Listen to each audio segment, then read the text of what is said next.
একটু এই ভিডিওটি মনোযোগ সহকারে দেখো আর বলো এটি একটি ছেলে নাকি একটি পুরুষ, এবং এবার বলো যে এটি একটি সাধারণ ছেলে নাকি একজন পুরুষ। এখন তোমাদের মধ্যে অনেকেই প্রথমটাকে একজন সাধারণ ছেলে এবং দ্বিতীয়টাকে একজন আসল পুরুষ হিসেবে বিবেচনা করেছো।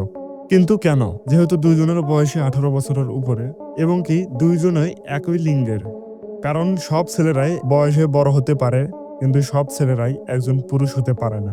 অনেক ছেলেরা বয়সে বড় হয় ঠিকই, কিন্তু তাদের মধ্যে পুরুষত্ব লেভেল একবারে জিরো। তাই আজকে আমরা এমন কিছু লক্ষণ সম্পর্কে জানবো, যে লক্ষণগুলো তোমার মধ্যে থাকলে তুমি একজন সাধারণ ছেলে থেকে একজন আসল পুরুষে পরিণত হতে পারবে। এবং একজন পুরুষের মধ্যে যে সব গুণগুলো থাকে সেই সব নিয়ে আজকে কথা হবে। আশা করি সম্পূর্ণ ভিডিওটা দেখলে তুমি একজন সাধারণ ছেলে থেকে একজন পুরুষে পরিণত হওয়ার সঠিক গাইডলাইন পেয়ে যাবে। নাম্বার 1, শারীরিক পরিবর্তন। দেখো, তুমি যদি অনেক মোটা হয়ে থাকো কিংবা বেশি পাতলা হয়ে থাকো, তাহলে এটা প্রমাণ হয় যে তুমি একজন অলস এবং দুর্বল প্রকৃতির মানুষ। কথাটা খারাপ লাগলেও এটা সত্য, কেননা সায়েন্টিফিকলি প্রুভ হয়েছে a weak body leads to a weak mind. একটি দুর্বল শরীরে একটি শক্তিশালী মাইন্ড কখনোই থাকতে পারে না। এই জন্য সর্বপ্রথম নিজেকে শক্তিশালী বানাও, জিম যাও, এবং জিমে যদি না যেতে পারো ঘরে ওয়ার্কআউট শুরু করে দাও। কেননা একজন পুরুষের প্রথম ধাপই হচ্ছে তার নিজেকে শক্তিশালী বানানো। কারণ তুমি যদি দুর্বল হও তাহলে যে কেউ তোমাকে অবহেলা করবে, তোমাকে দাম দিতে চাবে না। আর অপরদিকে তুমি যদি শক্তিশালী হও তাহলে তোমার সঙ্গে পাঙ্গা নিতে হলে লোকে 100 বার ভাববে। তাই ভাই, তুমিও যদি একজন সাধারণ ছেলে থেকে আসল পুরুষে পরিণত হতে চাও তাহলে তোমাকে অবশ্যই শারীরিক দক্ষতাকে বাড়াতে হবে। Number 2, body language.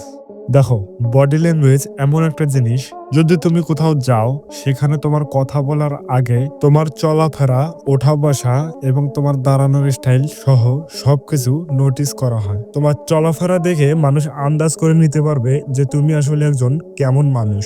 আর একজন পুরুষ এটা ভালো করেই জানে যে তার বডি ল্যাঙ্গুয়েজ কতটা গুরুত্বপূর্ণ। এজন্য একজন পুরুষ সব সময় কনফিডেন্সের সাথে চলাফেরা এবং ওঠা বসা করেন। আর অন্যদিকে একজন সাধারণ ছেলে জিরো কনফিডেন্স এবং ভীতকর অবস্থায় চলাফেরা করে। এই জন্য তোমাকে তোমার চলাফেরার দিকে লক্ষ্য রাখতে হবে এবং একটি সিংহের মতো অ্যাটিটিউড নিয়ে চলাফেরার প্র্যাকটিস করতে হবে।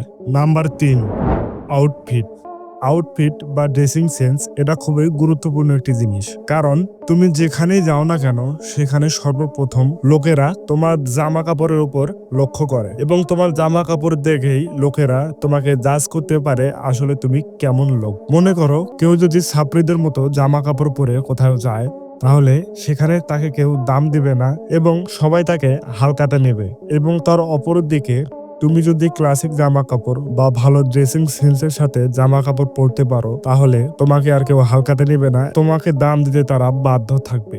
তোমার কথা শুনতে হবে এবং তোমাকে সবাই সম্মান করবে। আমি এটা বলছি না যে তোমাকে দামি দামি জামা কাপড় পরতে হবে, বরং আমি বলতে চাচ্ছি তোমার ভালো ড্রেসিং সেন্স থাকতে হবে।